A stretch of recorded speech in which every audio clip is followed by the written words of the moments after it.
자, 물질 대사.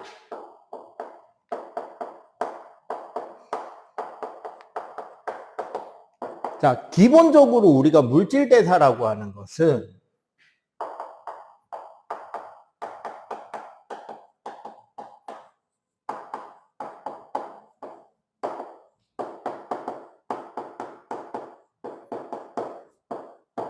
생명체 내부에서 일어나는 모든 종류의 화학 반응을 물질 대사라고 합니다.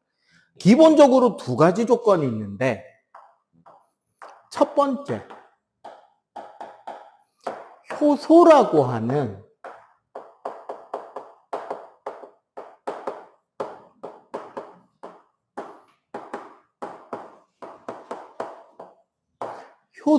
하는 생체 촉매의 작용이 일어나고요. 두 번째는 반드시 에너지 출입이 같이 일어나는 겁니다.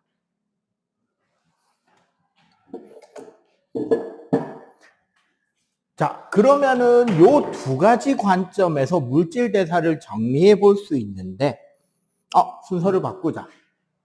에너지 출입부터 이야기하는 게 맞겠네. 순서를 좀 바꿀게요. 첫 번째로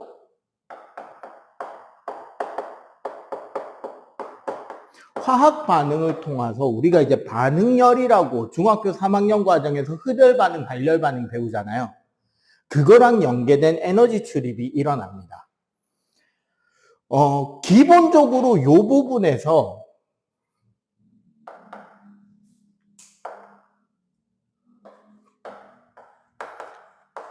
동화 반응하고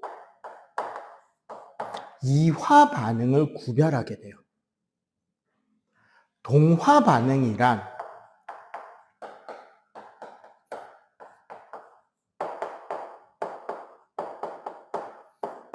저분자를 고분자로. 자, 여기서 우리가 저분자, 고분자라고, 낮다, 높다라고 이야기하는 것은 첫 번째는 분자량입니다. 분자의 상대적 질량이에요. 한마디로 무슨 이야기다? 가벼운 분자를 가지고 무슨 분자를 만든다? 크고 무거운 분자를 만든다는 거고. 두 번째는 이 저고의 개념이 크기와 에너지의 관점입니다. 결국 무슨 소리다? 저분자를 고분자로 만든다는 것은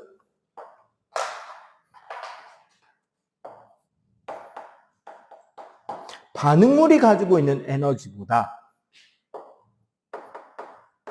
생성물이 가지고 있는 에너지가 더 크다는 거예요. 즉, 이런 형태의 화학 반응 경로를 통해서 요만큼의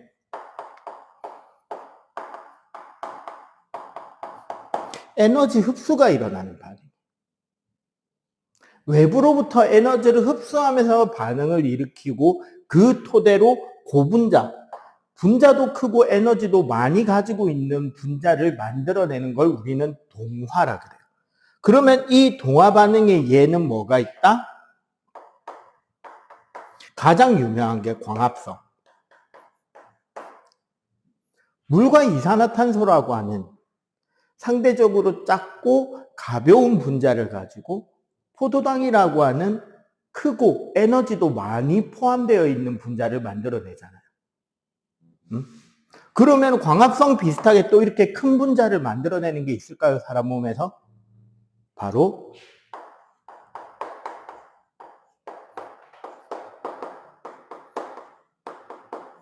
우리 몸에서 아미노산을 가지고 단백질을 만들어내는 과정이 동화에 속합니다.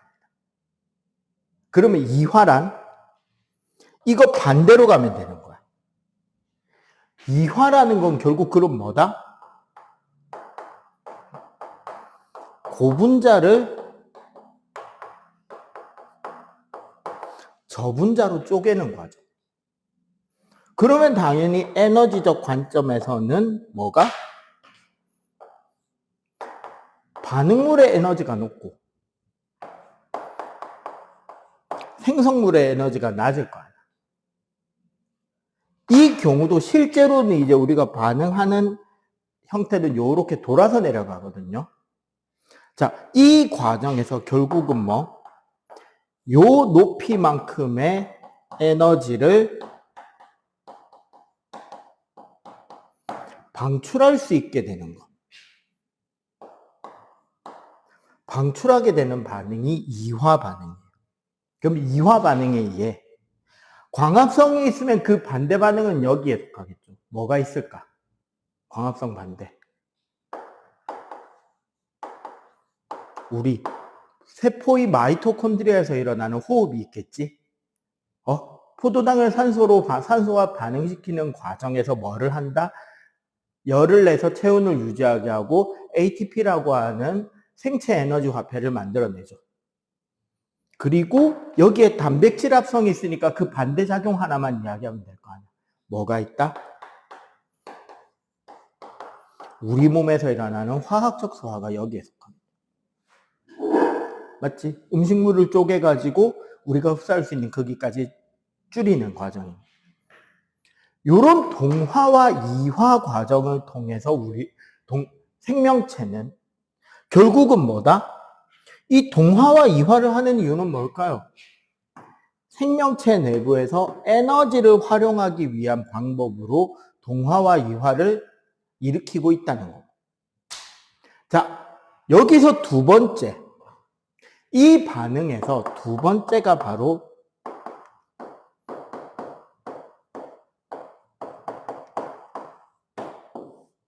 효소가 작용한다.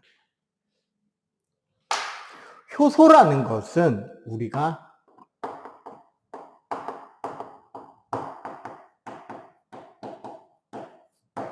생체 촉매입니다. 그러니까 살아있는 촉매라는 소리야. 여기서 이런 생각을 하면 돼요. 생체가 뜻하는 뜻은 뭘까? 기본적으로 단백질로 구성이 되고요.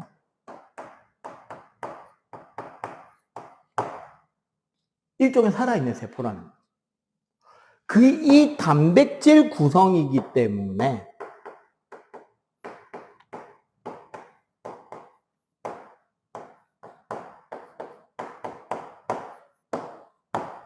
최적의 온도와 pH가 요구됩니다. 너희들이 이번에 소화 안 쳤죠? 소화. 동물과 에너지. 아마 기말이나 1학기 기말이나 2학기 중간에 치게 될 것 같은데 우리 몸의 소화 효소거든요. 영양소 소화시킬 때 필요한 게 소화 효소란 말이야. 그러면 중학교에서 현재는 안 가르쳐주는 부분들이 있어요. 생각해봐. 너희들 배울 건데 입에서는 침이 나오죠. 침에는 아밀레이스라는 효소가 들어있어요. 아밀레이스라는 효소는 녹말을 엿당이라고 하는 이당류로 쪼개주는 역할을 합니다. 이 과정에서 녹말 자체는 단맛이 없지만 이당류로 소화가 된, 분해가 된 이당류인 엿당부터는 단맛을 느낀단 말이에요, 우리가. 입에 밥 넣고 50번, 100번 씹어보면 달달해져요. 다른 거 넣을 필요도 없어요. 그냥 밥만 씹으면 돼. 침만 충분히 나오게. 근데 우린 그만큼 안 씹죠, 사실은. 그런데 문제는 뭐다? 그렇게 해서 침하고 섞인 채로 꿀꺽하고 음식물을 위로 내려보내면 위에서는 펩신이라는 효소가 단백질을 소화시킵니다. 그런데 위에서는 침이 녹말을 더 이상 소화시키지 못해요. 왜? 아밀레이스라는 침에 들어있는 소화효소가 활동은 보통 pH 7에서 8, 중성에서 약염기성에서 활동을 할 수 있는데 위에 내려가면 우리 위액이라고 해서 염산이 같이 나오거든요. 여기는 강산성이란 말이야. 그럼 아밀레이스가 강산성 환경에 노출되면은 얘가 어떻게 된다? 성질이 변해요. 그러면 활동을 할 수 있다 없다? 없는 거야. 계란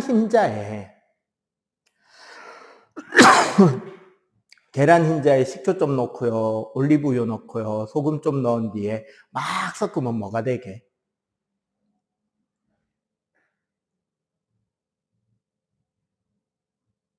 날계란 흰자에 식용유, 올리브, 그러니까 식용유와 식초와 소금 섞으면 여러분들이 상상하지도 못하는 게 만들어집니다. 뭐일 것 같아요?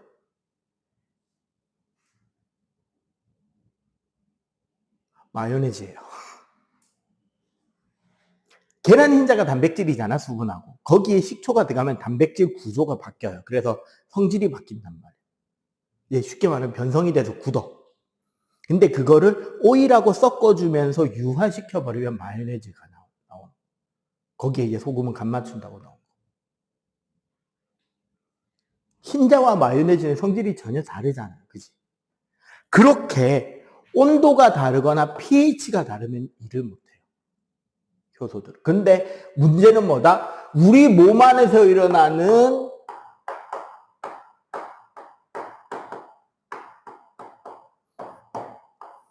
모든 종류의 화학 반응은 다 이 효소들이 일을 하고 있다는 거야. 그러니까 어린 아기들 어디 아파서 제일 부모님들이 걱정하는 게 뭐였느냐? 열나는 거야. 왜? 얘 효소잖아. 단백질이잖아. 살아있잖아. 온도가 너무 올라가도 일하네요. 아마 이번에 식물과 에너지 광합성 그래프에 이 그래프 본 적 있을 건데 온도에 따른 광합성량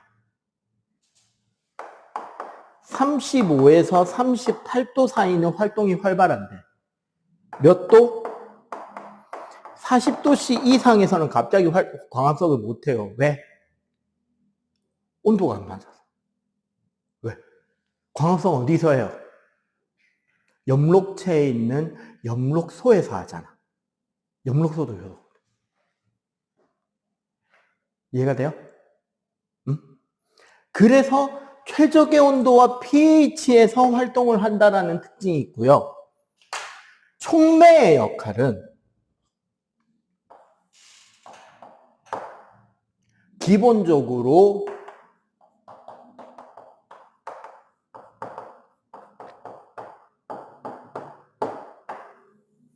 활성화 에너지라는 것을 낮춰줍니다. 참고로 요 위에다가 활성화 에너지 설명 조금 할게요.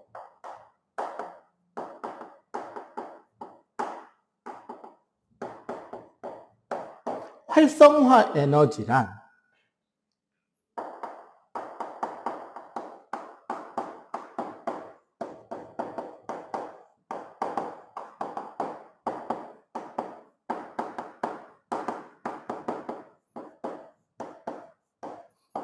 어떤 화학 반응이 일어나기 위해서 필요한 최소의 에너지 크기를 활성화 에너지라 그래요. 그럼 우리 아까 여기 발열 반응, 이화 반응 생각해 보자고. 반응이 이렇게 간다 그랬잖아. 원래 요 세로축이 에너지거든요. 원래 물질의 에너지 상태보다 높은 에너지가 된 뒤에야 반응이 일어나. 이때 여기서부터 여기까지 높이가 액티비틱 에너지, 즉 활성화 에너지랍니다. 그런데 촉매를 쓰면 이 활성화 에너지를 낮춰준다고. 무슨 소리다? 반응이 이렇게 일어나는 거야. 이렇게.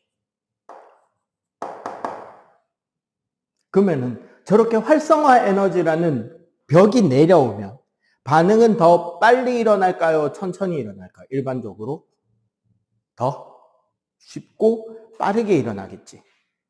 하지만 실제로 방출되는 에너지량은 차이가 있다 없다? 차이가 없다. 활성화 에너지를 낮춰서 반응 조건 일반적으로 온도를 낮은 상태에서도 반응을 할 수 있게 해줍니다.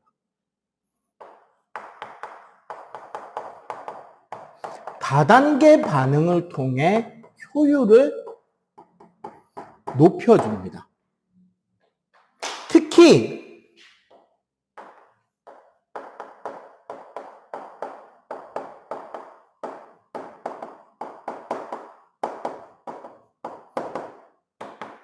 효소 기질 복합체라는 게 반응 중에 일어나요. 여기서 기질이란 반응물 중에 하나를 말하는 거예요. 효소가 반응물과 일시적으로 결합함으로써 활성화 에너지를 낮춰주는데 이 이후에 기질이 분리되면서 화학 반응을 일으키고 이 효소는 뭐가 가능하다?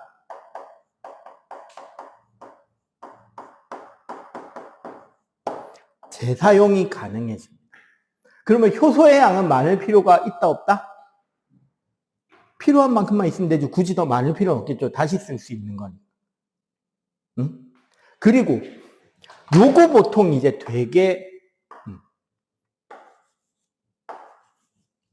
실제로 고등학생들도 많이 헷갈려하는 부분이 있어요. 봐봐. 효소의 농도가 높아지면 반응 속도도 좀 더 빨라지지만 활성화 에너지는 그대로가 됩니다.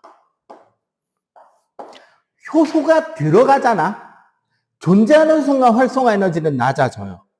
얘 때문에 쉬운 길이 열리는 거니까. 대신에 얘를 2배, 3배 넣는다고 더 내려오지는 않아요. 대신에 동시에 작업할 수 있는 효소의 양이 많아지는 거니까 반응은 어떻게 된다? 더 빠르게 일어나긴 합니다. 하지만 더 내려오지, 활성화 에너지를 더 낮추는 것은 아니라는 거 기억해 주셔야 돼요. 그럼 여기서는 이 부분이 활성화 에너지잖아. 그러면 동화 반응에서는 참고로 동화 반응에서는 활성화 에너지가 어디서부터?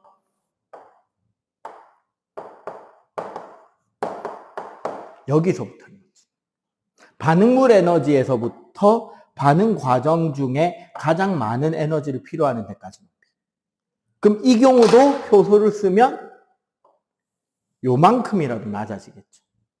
여기서 이렇게 낮아지는 요 효과, 여기서 여기까지 낮아지는 이 효과가 효소가 하는 일이다. 아시겠어요?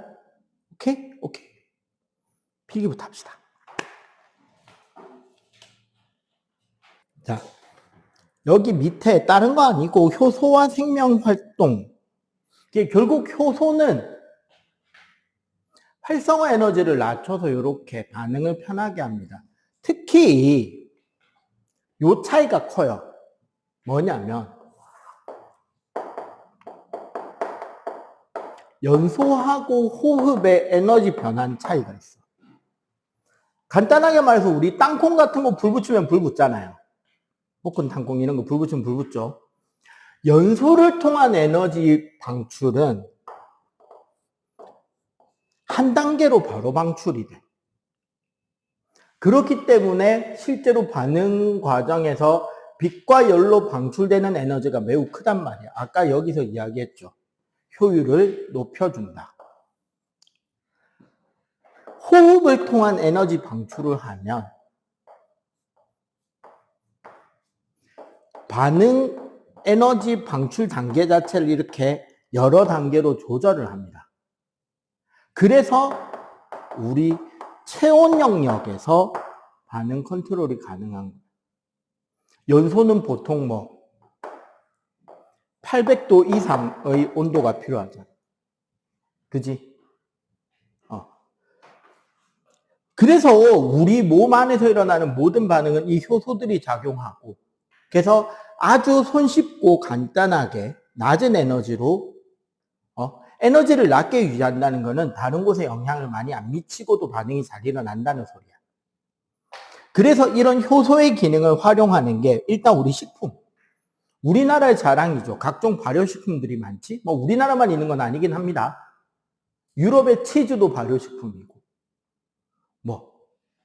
각종 절임류, 젓갈류 이런 것들이 다 발효식품이고, 그 다음에 고기 연육제. 그 집에서 불고기 할 때 부모님들이 보통 불고기 소스를 부을 때 과일을 같이 갈아 넣는 경우는 많죠. 배나 키위. 배 갈기 귀찮으면 보통 이제 편의점에 가서 갈아 만든 배 음료 갖다가 부어도 되거든. 그럼 어떻게 한다? 고기를 훨씬 부드럽게 해주는 거. 이런 것들도 효소작용이고, 그 다음에 요즘은 이제 생활용품에도 많이 씁니다. 효소를 이용한 치약이나 세제들.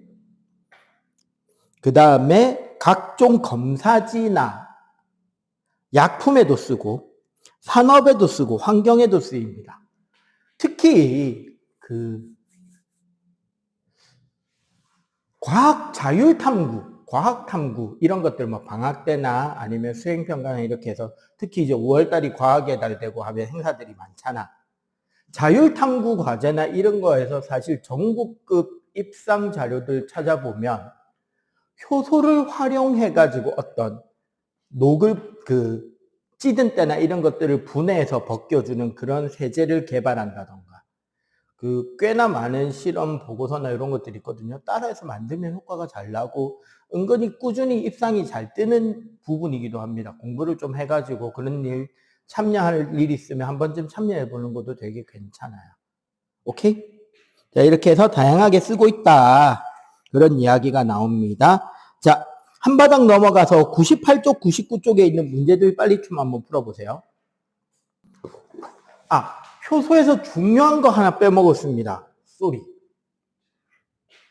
효소에 나오는 기질 특이성이라는 게 있어요. 각각의 효소는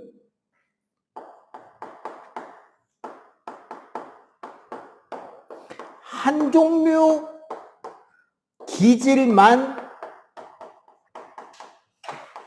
반응합니다.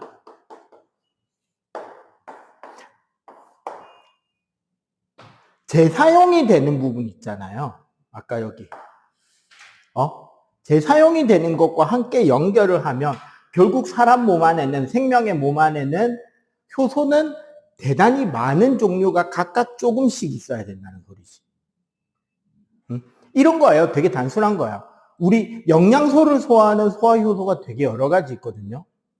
아까 말했지만 침은 녹말을 분해할 수 있잖아요. 근데 침이 고기를 분해하거나 침이 지방을 분해하지 못해요. 아밀레이스는 녹말에만 작용하는 겁니다. 그럼 아까 위에서의 펩신은 단백질한테만 작용해요. 이렇게 각각의 소화효소는 각각의 기질, 정해진 기질하고만 결합해서 효소기질 복합체를 만들고 얘를 만듦으로써 활성화 에너지를 낮춰서 반응이 잘 일어나도록 한다. 이 부분 빼먹어가지고 설명 추가할게요. 생명 시스템에서 정보의 흐름.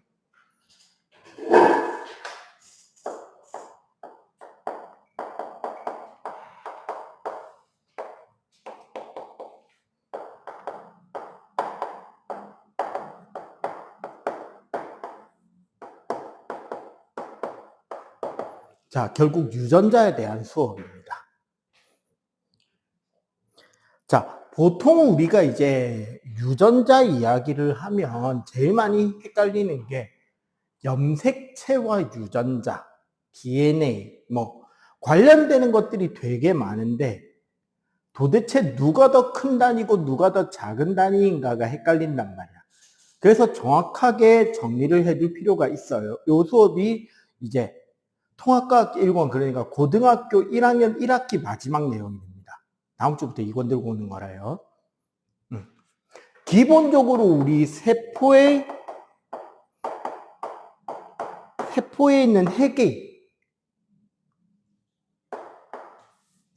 세포가 분열하는 분열기 때는 뭐가? 염색체를 가지고 있죠, 핵 안에. 그지? 그리고 분열기가 아닌 더 긴 기가 세포 분열을 준비하는 간기 동안은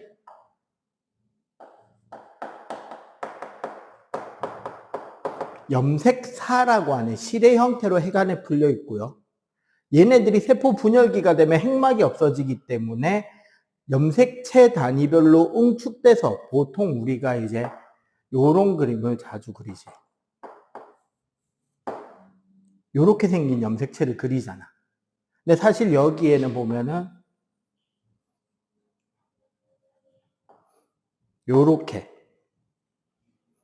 염색사가 동원체라는 것으로 딱 이렇게 응축되어 있는 상태라고 보시면 된단 말이에요. 그럼 얘를 풀어낸 게 뭐가 된다? 염색사인데, 이 염색사를 확대해 보면 이렇게 알갱이들이 대롱대롱 매달려 있어요. 이 알갱이 하나하나를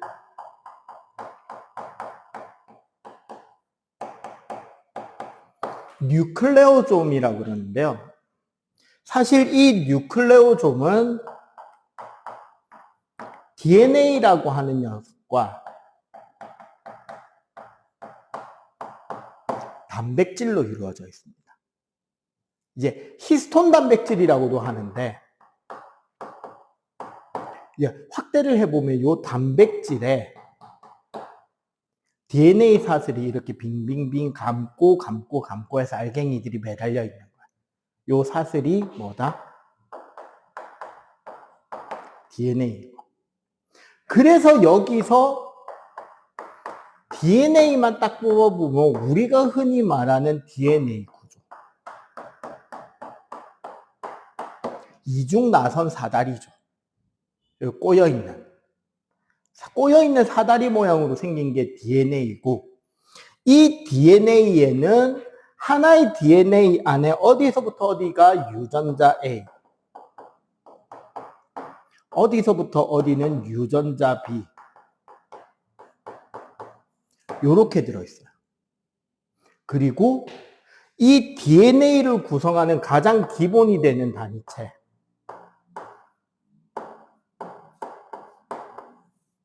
얘가 우리 지난번에 배웠죠. 뉴클레오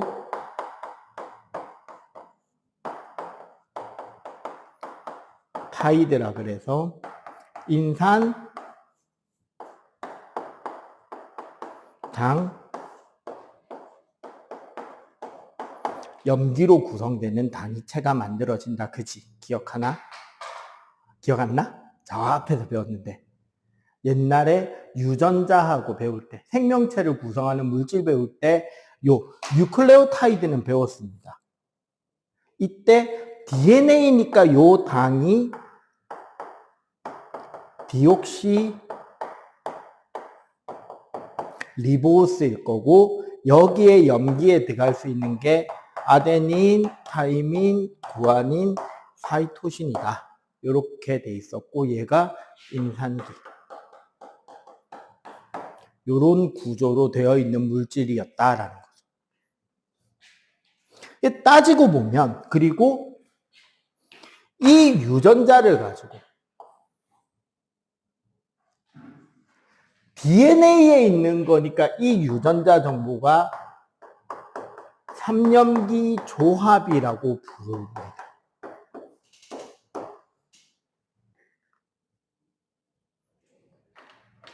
자, 일단 기본 구조는 이렇고요. 자, 그 다음에 배우는 개념은 생명 중심 원리라는 거예요. 유전 형질이 나타나는 거예요.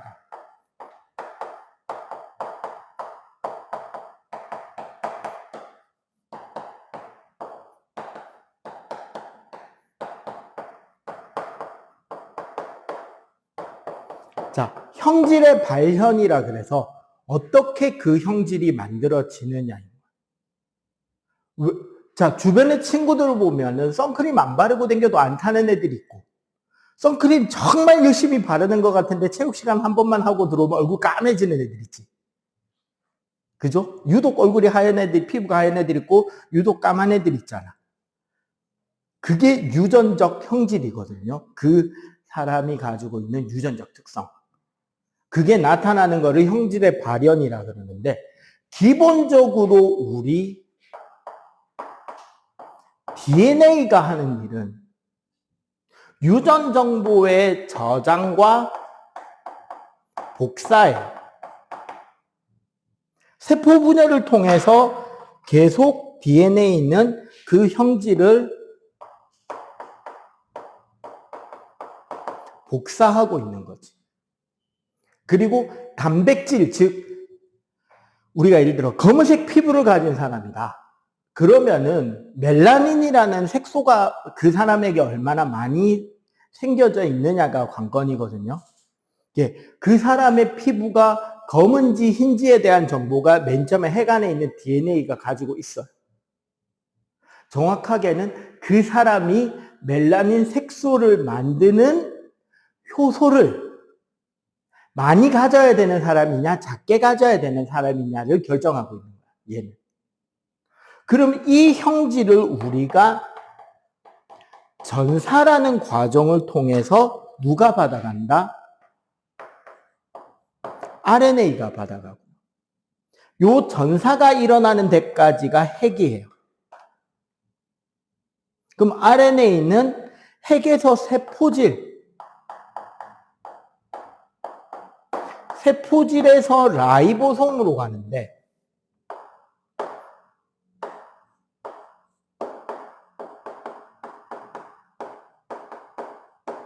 이 라이보솜이라는 단백질을 만드는 공장, 우리 세포 내 소기관 할 때 배웠잖아요.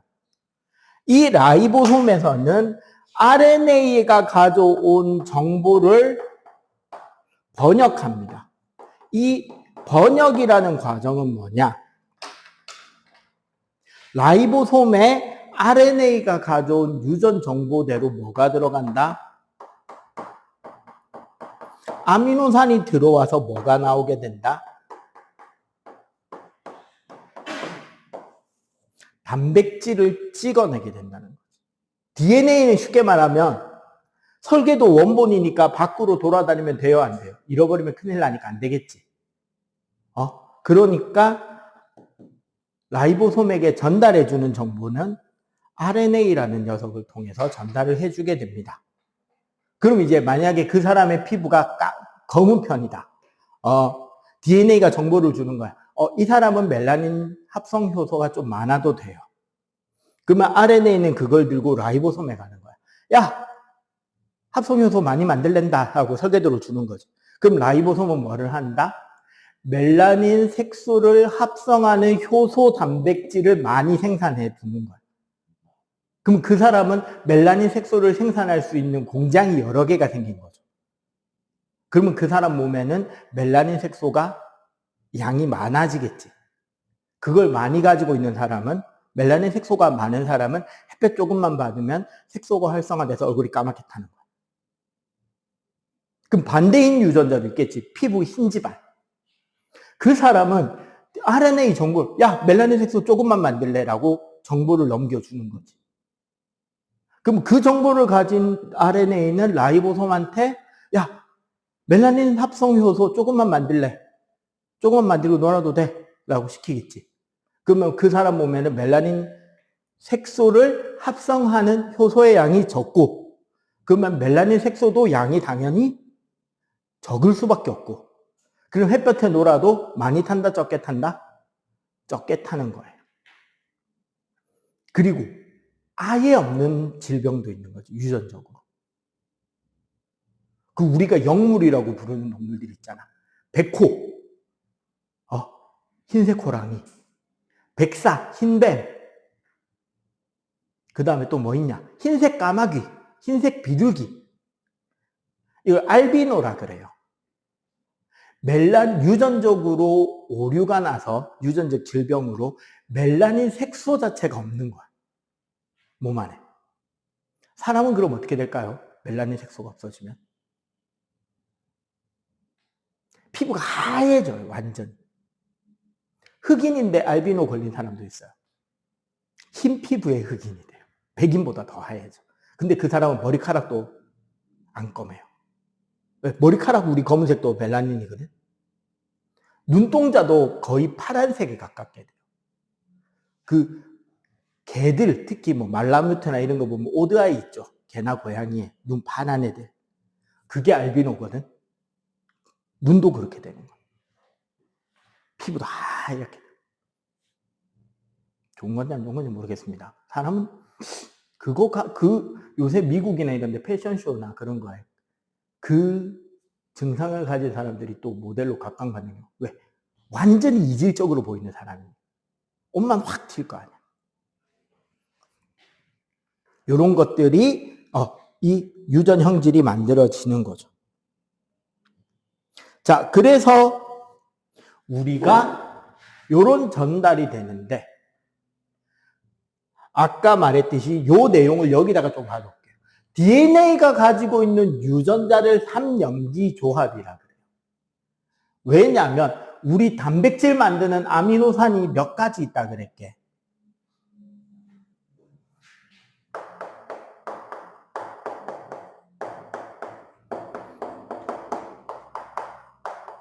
필수 아미노산은 20종류란 말이야. 그리고 그 20가지 아미노산이 어떤 순서대로 연결되느냐에 따라서 단백질의 입체적인 구조가 바뀌고 그 단백질이 나타내는 형질이 바뀐단 말이야. 성질이 바뀐다고요. 단백질이 할 수 있는 역할이. 그러니까 20가지 아미노산을 염기로 다 조합하는데 이 염기는 몇 가지가 있다? 아까 말했지만 4가지죠. 그러면 한 칸으로 만약에 하면은 4종류만 표시할 수 있겠지. 염기 2개를 조합하면 16종류까지는 표시해 줄 수 있잖아. 맞죠? 4 곱하기 4니까. 염기 3개를 쓰면 64종류까지 만들어지겠죠. 드디어 20종류보다 많아지지. 그래서 3염기 조합이란 염기 3개씩 묶여서 하나의 암호 체계가 되는 거야. 이 3개의 염기, DNA가 가지고 있는 거를 3염기 조합, 혹은 이제 현재 우리가 이제 과학에서 쓰는 명칭은 3염기 조합. 이제 영어적 명칭은 트리플렛 코드입니다. 그리고 이 ATGC로 이루어지는 3염기 조합을 전사해서 찍어낸, 그럼 이제 누가? RNA겠죠. RNA도 결국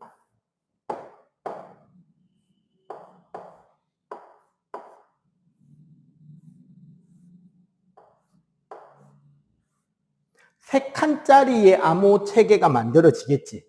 각각이 대응이 되는. 이거를 우리는 코돈이라고 해요. 대신에 DNA에서 RNA로 넘어. 그리고 이 코돈 때문에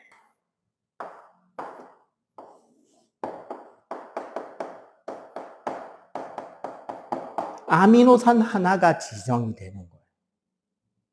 근데 우리 생각해봐. DNA는 몇 가닥이죠? 2가닥이지. RNA는 1가닥이었잖아. 그러니까 어떻게? 요 과정이 나타나는 거예요. 예를 들어서 봐봐. DNA의 1번 가닥과 2번 가닥이 있어요. 뭐 적어보자. ATC, TACGGA. 모르겠다. 뭐가 나올지 모르겠어요. 뭐 이런 식으로 돼 있으면 DNA는 상부결합으로 2번째 가닥도 결정이 나죠, 저절로. A니까 T, T니까 A, C니까 G. 그러면 ATG, CCT가 되겠지. 맞지? 요게 1번 가닥, 요게 2번 가닥이고, 여기서 예를 들어서 우리가 1번을 전사한다라고 치면, 1번 가닥을 전사한다라고 치면, RNA는 어떻게 된다? 2번 가닥에서 T를 U로만 바꾸면 돼. 1번을 전사했다라면. 왜? RNA가 쓸 수 있는 거는 AUGC잖아. DNA는 ATGC입니다. 맞죠? 그러니까 어떻게? UAG, AUGCCU가 되겠지. 일부러 3개씩 끊어서 보는 거예요. 3염기니까. 오케이? 자, 그렇게 되면 DNA가 RNA로, RNA가 우리가 이제 아미노산을 지정하게 되는데 요 아미노산 지정표는 205쪽에 있죠. 자, UAG니까 뭐야? A 처음부터 종결 코돈이야. 쏘리, 이거 좀 바꾸자.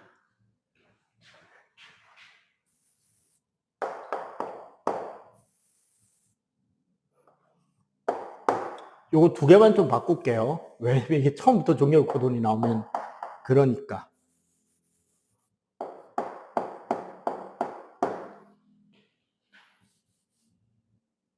그러면 여기가 AUG, GGG, CCU가 되겠죠? 그러면 요 첫 번째 AUG가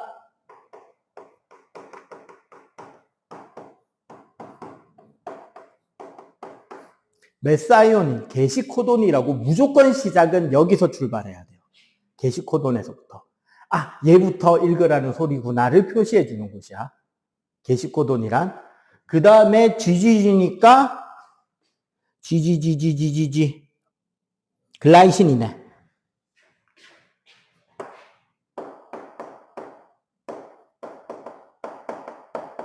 그 다음에 CCU니까 CCU 프롤린.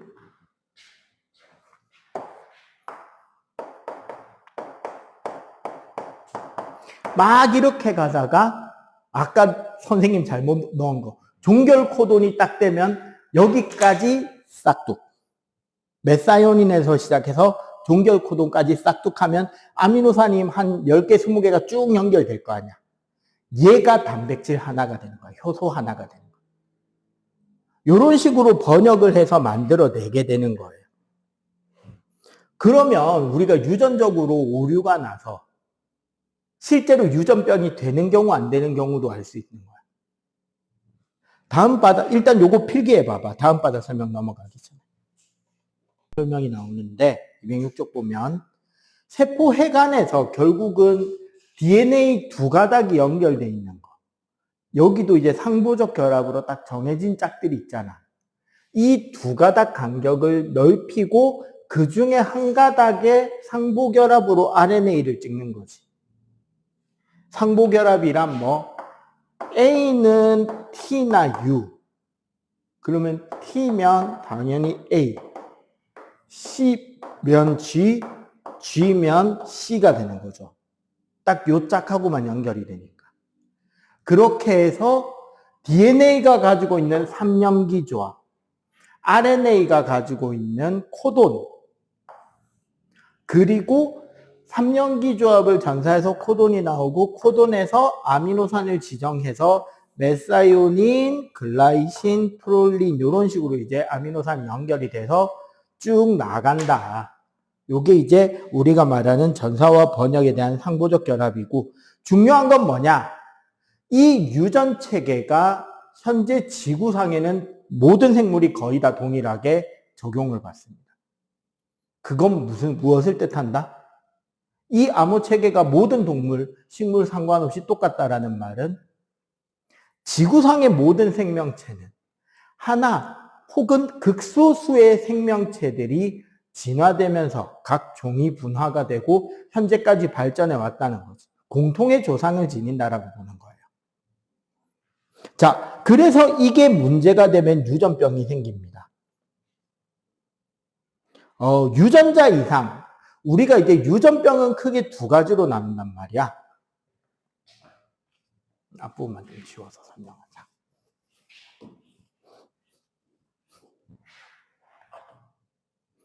자.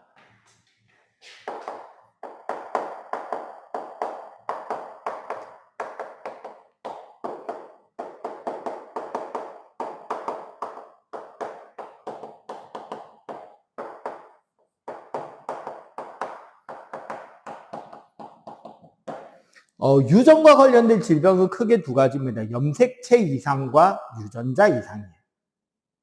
염색체 이상이라는 거는 말 그대로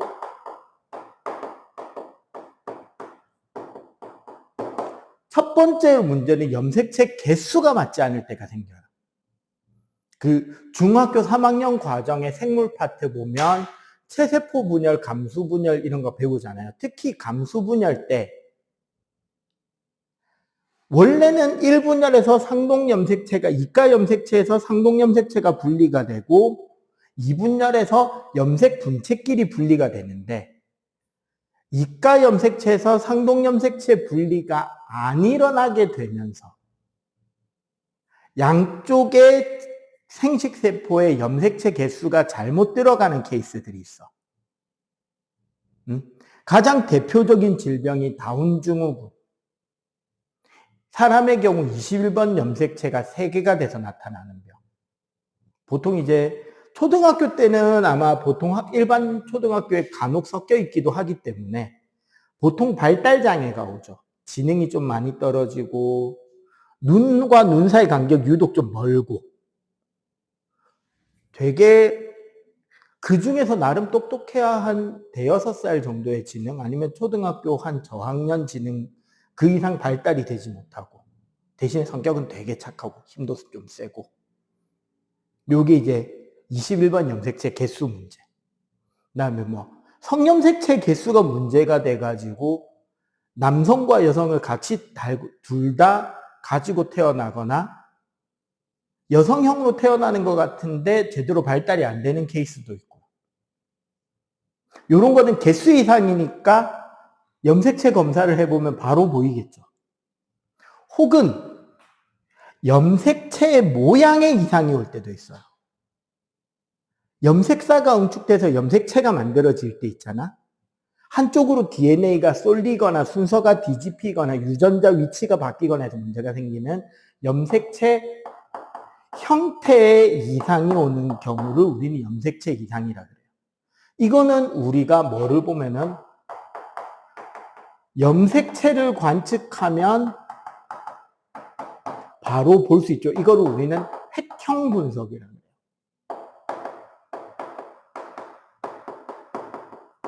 획형 분석으로 알아볼 수 있는데 유전자 이상은 우리가 쉽게 말해서 DNA나 RNA 단계에서 유전자의 염기 서열의 이상. 쉽게 말하면 여기에 들어가야 되는 ATGC가 원래 적혀 있어야 되는, 원래가 있어야 되는 게 아닌 다른 염기가 들어가는 경우가 있어요. 없지는 않아. 근데 그게 그 글자가 바뀌었을 때, 아까 우리 205쪽에 코돈 그 암호표 잠깐만 펴볼래요? 글자가 바뀌어도 아미노산이 안 바뀌는 경우 있지. 그지? 우리가 염기 코돈 개수가 64가지가 되니까 하나의 아미노산은 여러 개의 염기 코돈이 결정하잖아요. 그지? 그래서 아미노산이 안 바뀌면 문제가 안 돼.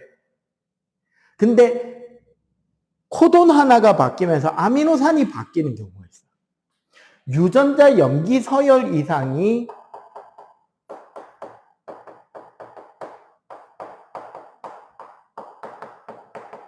아미노산을 잘못 지정하게 되고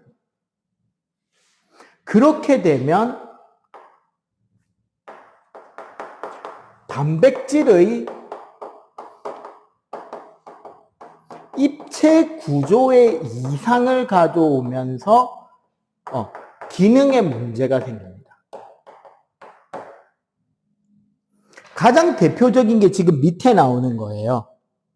원래 우리 사람 적혈구 헤모글로빈의 유전자 중에 CTT로 들어가야 되는 게 있어. 사이토신, 타이민으로 들어가야 되는 게 CAT로 잘못 만들어지는 경우가 있어요. 돌연변이로.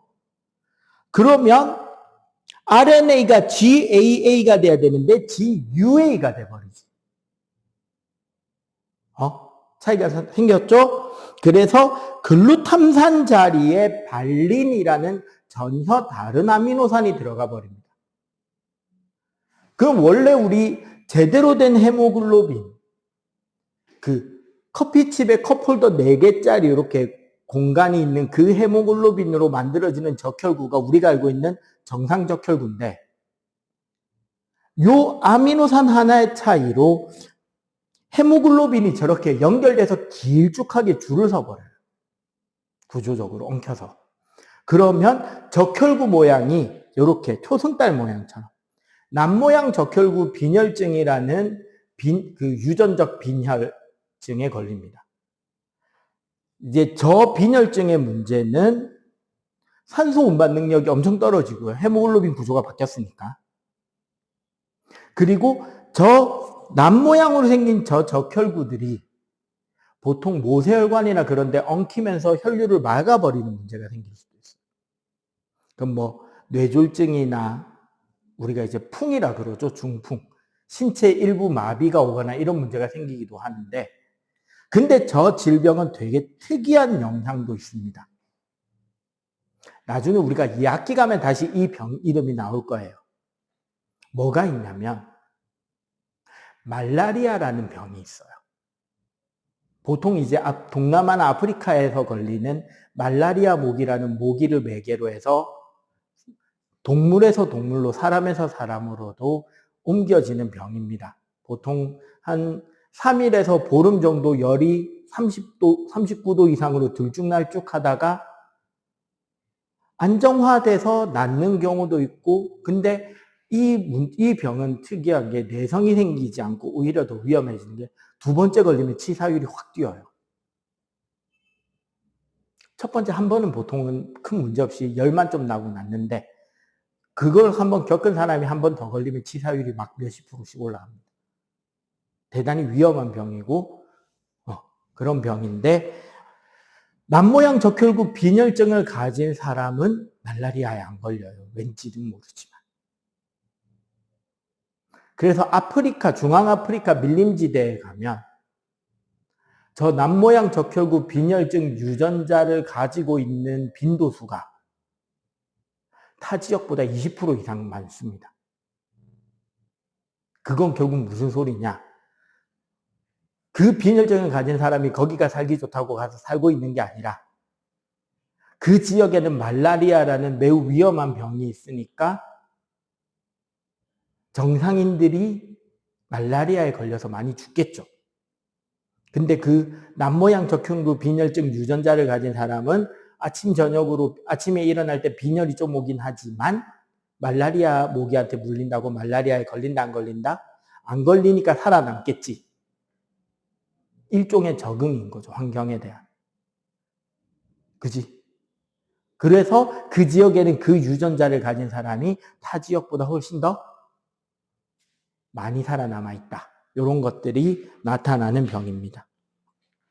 이게 뭐 저런 것들, 페닐케톤요증, 백색증, 저게 아까 말하는 백색증, 저게 아까 말한 알비노 말하는 거예요. 이렇게 다양하게 나타납니다. 자, 요거 마저 필기 정리하고 208쪽, 209쪽 빨리 한번 풀어보세요.